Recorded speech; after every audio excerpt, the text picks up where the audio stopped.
शहरामध्ये आलेलो आहोत आणि डोंबिवलीमध्ये जुना डोंबिवली या ठिकाणी हा गणेश घाट आहे।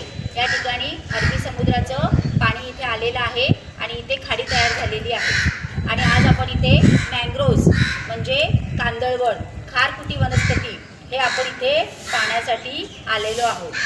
तुम्हाला पीपीटी दाखवली, व्हिडिओ पण दाखवला, बरोबर की नाही? आणि आज आपण प्रत्यक्ष खारफुटी वनस्पती कशी असते ते आपण पाहण्यासाठी आलेले आहोत। तर आपल्याला हे बघा, इथे समोर जे दिसलेलं आहे ना, हे जे खाडीचं पाणी आहे, हे खाडीचं पाणी आहे। त्या खाडीच्या पाण्याच्या त्या बाजूला बघा, हे सगळी झाडं दिसत आहेत का तुम्हाला तिथपर्यंत? हां, ती सगळी झाडं आहेत। ती सगळी झाडं काय आहे? खारफुटी वनस्पतीची आहेत आणि याला काय म्हणतात? कांदळवन म्हणतात। काय म्हणतात? आता तुम्हाला मी सांगितलं की या वनस्पती खाऱ्या पाण्यामध्ये वाढतात। आता हे खाडीचं म्हणजे अरबी समुद्राचं पाणी आहे, खारट पाणी आहे, ते आपण पाणी पितो का बरं? बरं, त्याचा काही आपल्याला उपयोग आहे का? काहीच उपयोग नाहीये। परंतु या पाण्याचा काहीच उपयोग नाहीये तरी सुद्धा इथे या पाण्यामध्ये ही वनस्पती वाढते, खारफुटी वनस्पती। कोणती वनस्पती? आणि ती वाढते या खाऱ्या पाण्यामध्ये आणि त्याचं काय होतं? एक असं जंगल तयार होतं, वन तयार होतं आणि ही काय करते? पाण्यातला खारट पाणी असतं म्हणजे पाण्यामध्ये काय असणार सांगा बरं? मीठ असणार। मग ते मीठ काय करते? ती मुलं त्याची शोषून घेतात आणि मीठ कशातून बाहेर पडत असेल मग? पानातून। बरोबर आहे, तुम्हाला दाखवलं होतं की नाही मी? त्या पानातून ते मीठ बाहेर पडतं। बरं, ह्या ज्या वनस्पती आहेत खारफुटी वनस्पती, ह्या काय करतात? जास्तीत जास्त कार्बन शोषून घेतात, कार्बन शोषून घेतात आणि आपल्याला काय करतात? 5 पट कार्बन शोषून घेऊन आपल्याला ऑक्सिजन देतात। काय देतात? ऑक्सिजन। आपण घेतो ना, घ्या बरं ऑक्सिजन आणि सोडा बरं। आपण जे सोडतो म्हणजे आपण श्वास घेतो म्हणजे ऑक्सिजन घेतो आणि श्वास सोडतो म्हणजे कार्बन डायऑक्साईड सोडतो। मग आपण जे सोडतो ते कोण घेतं? खारफुटी वनस्पती घेते आणि खारफुटी आपल्याला वनस्पती काय देते? ऑक्सिजन। ऑक्सिजन आपल्याला देते।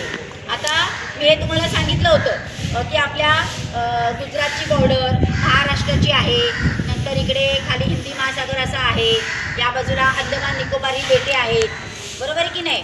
आणि पश्चिम बंगाल आहे, त्या ठिकाणी तर गोदावरी नदीमुळे सुंदरवन तयार झालेलं आहे। हे पण मी तुम्हाला सांगितलं होतं, आठवतं का तुम्हाला?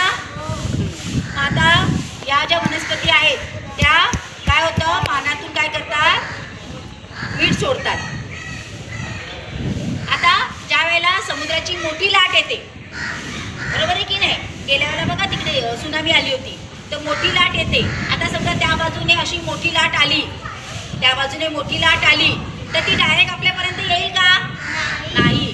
तर मध्ये ती भिंत आहे बघा, खारफुटी वनस्पतीची भिंत तयार झालेली आहे आणि त्या भिंतीमुळे काय होणार? ती लाट त्या भिंतीला येऊन थडकणार। मग आपल्यापर्यंत लाट येईल का ती? नाही। म्हणजे या खारफुटी वनस्पतीमुळे काय होतं? ज्या लाटा आहेत, मोठमोठ्या लाटा येतात, त्याच्यापासून आपलं काय होतं? रक्षण होतं। म्हणजे या वनस्पती काय करतात? आपलं रक्षण करतात। आता एवढंच नाही तर या ज्या वनस्पती तुम्हाला दिसत आहेत, हे जे कांदळवन तुम्हाला दिसतंय, या ठिकाणी प्राणी आणि पक्षी राहतात। कोण राहतात? हां, पक्षी राहतात, कीटक राहतात। आता याच्यामध्ये कोणते कोणते कीटक राहतात? आठवते का तुम्हाला? मी सांगितलं होतं कोणते कोणते कीटक राहतात? हां, कीटक राहतात, फुलपाखरू राहतात। कोण राहतात? फुलपाखरू, पतंग, मधमाशी हे काय करतात? ते राहतात, बरोबर आहे। आणि प्राणी कोणते राहतात? आता सागरने सांगितलं, मगर राहतो। अजून कोणते प्राणी राहतात? खेकडा, अजून मासे। माशामध्ये कोणते मासे सांगितले मी? निवटी मासे। कोणते मासे?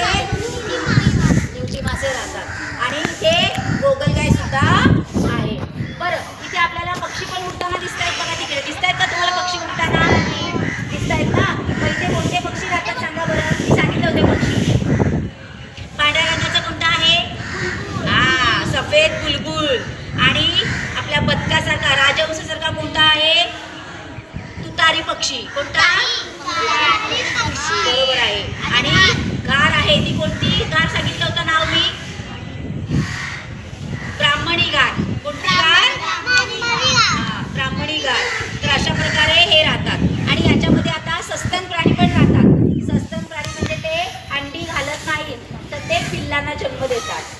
कोणते कोणते आहेत बरं? सोनेरी कोल्हा, हा, मुंगूस, वाघ, वटवाघूळ आणि पाण मांजर. हे कुठे राहतात? कांदळवनमध्ये राहतात. आता याचा तुम्हाला इथे कांदळवनच्या खारफुटी वनस्पती दिसत आहेत. याला एक फूल येतं, मी तुम्हाला सांगितलं होतं त्या फुलाचं नाव. नाही, कोणतं फुल होतं? सफेद रंगाचं. हा, पांढरी चिप्पी हे फूल त्याला येतं. आणि अशा प्रकारे काय आहे ते आपलं, आपण त्याला महाराष्ट्राचं फूल म्हणून आपण सुद्धा सांगू शकतो. आणि ही फुलं वर्षभर येतात. आता आपण इथे आलेलो आहोत कल्याण डोंबिवलीमध्ये. आपल्या शाळेच्या बाजूला इथे हा गणेश घाट आहे. आणि या गणेश घाटामध्ये आपल्याला इथे कांदळवन बघायला मिळते. इकडे काय होतं? आपल्याला कांदळवन बघायला मिळते. बघायला मिळते का? बघा बरं. मग आपण हे तोडलं पाहिजे की याचं संरक्षण केलं पाहिजे? का केलं पाहिजे संरक्षण? सांगा बरं. आपल्याला ऑक्सिजन मिळतो, बरोबर. अजून श्वास घ्यायला ऑक्सिजन मिळतो. प्राणी पक्षी तिथे राहतात. अजून आपलं कशापासून रक्षण होतं? आपलं कशापासून रक्षण होतं सांगा बरं. येस, बघा अथर्वने बरोबर सांगितलं. समुद्राच्या मोठमोठ्या लाटा येतात आणि त्या लाटा काय करतात? ह्या ज्या वनस्पती आहेत त्या अशा थांबवतात. आपल्यापर्यंत लाटा येत नाही, कारण त्यांची मुलं अशी जमिनीमध्ये असतात, पाण्यामध्ये असतात. आणि त्याचं काय झालेली बघा, भिंत तयार झाली का? दिसते का तुम्हाला ती भिंत? ठीक आहे, आपण तयार केली आहे का? या वनस्पतीने आपण स्वतःच ती भिंत तयार केलेली आहे. मग आपण याचं काय केलं पाहिजे? रक्षण केलं पाहिजे. कारण या ठिकाणी काय होतं? मासेमारी लोकांना म्हणजे मच्छीमार असतात, कोळी लोक, ते इथे मासेमारी पण करतात. शिवाय मांडीगलवाडा, शिवाय इथे हे जे लाकूड आहे ते पाण्यामध्ये कुजत नाही. म्हणजे या लाकडापासून काय करतात?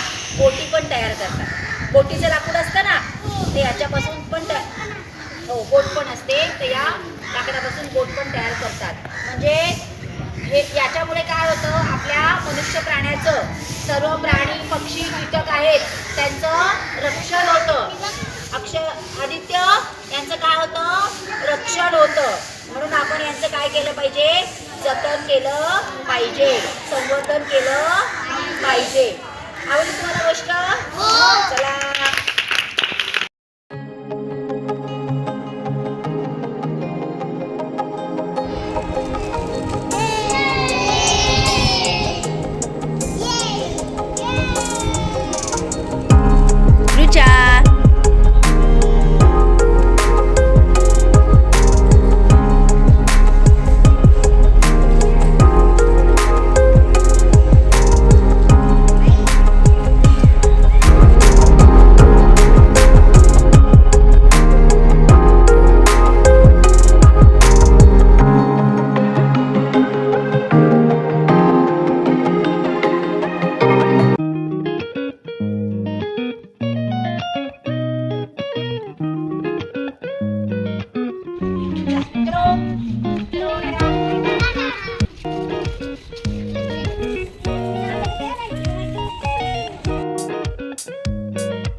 Thank you.